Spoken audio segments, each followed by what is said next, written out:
Hello students, good morning.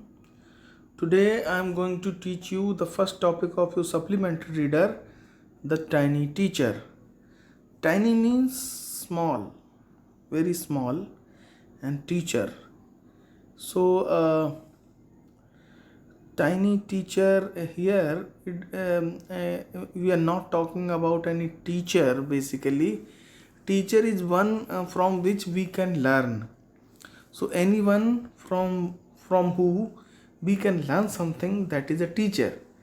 So with the act of any creature or a person, if we learn something, then that is a teacher for us. So here you can see this is a story about a tiny creature that is called ant. Ants, very small creature, but they are very intelligent and hardworking. So we will know about them in this chapter. So let's find out. Name the smallest insect you have seen and the wisest. Is it a fly?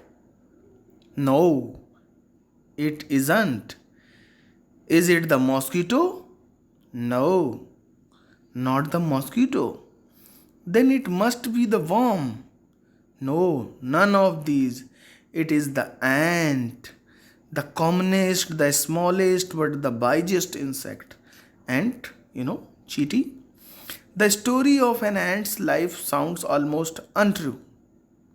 But people have kept ants as pets and have watched their daily behavior closely. So we know a number of facts about this tiny, hardworking, and intelligent creature. An ant uses its feelers or antennae to talk to other ants by passing messages through them. So ants have got their feelers that we call antenna, that you can see. They are called the feelers through which they talk to each other. These are the feelers. In their mouth they have got the antenna that is called feelers. They feel with that and they can talk with that to each other. Okay, and they convey their messages. Watch a row of ants moving up and down the ball. Each ant greets all others coming from the opposite direction by touching their feelers. You can see that these feelers, they touch each other and they move in a particular direction. So there are many kinds of ants. The commonest among them are the black or red ones. Then black or red ants, they are very common. We have seen them since we were children. We are seeing them from our childhood, but haven't paid enough attention to them. Where do they live? In their comfortable homes called nests or ant hills. The homes of the ants are called nests or ant hills. Each has hundreds of little rooms and passages. In some of these rooms, the queen ant lays eggs. Others are nurseries for the young ones called grubs. So the nurseries for the young ones are called grubs. Workers have their reserved quarters. They spend most of their time searching for the food. So what is the main work of the workers? They have reserved quarters. They spend most of their time in searching for the foods. So who search for the foods? Workers search for the food. Some rooms serve as storehouse for the food. Some rooms of the ant hill or the ant nest, they are the storehouse for the food. Soldiers have a separate barrack. There are soldier ants. They have separate barracks.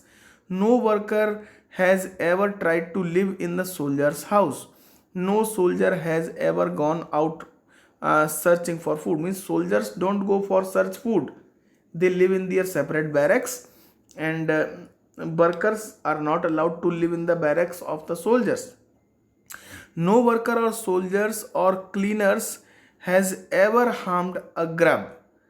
Grub means a nursery where the children are kept. So you see, an ant's life is very peaceful. Each does its share of work intelligently and bravely, and never fights with other members of that group. So these are the members of the group, and they never fight with each other. They do whatever work is assigned to them. So there is a social social pro forma, is a social order. Means workers has their own work, soldiers have their own work, queen has its own work, and children are kept in nurseries. So in this way the work is divided and they live peacefully with each other. So in this way this part of this chapter is over. Now you can go through this comprehension check, and you can complete it.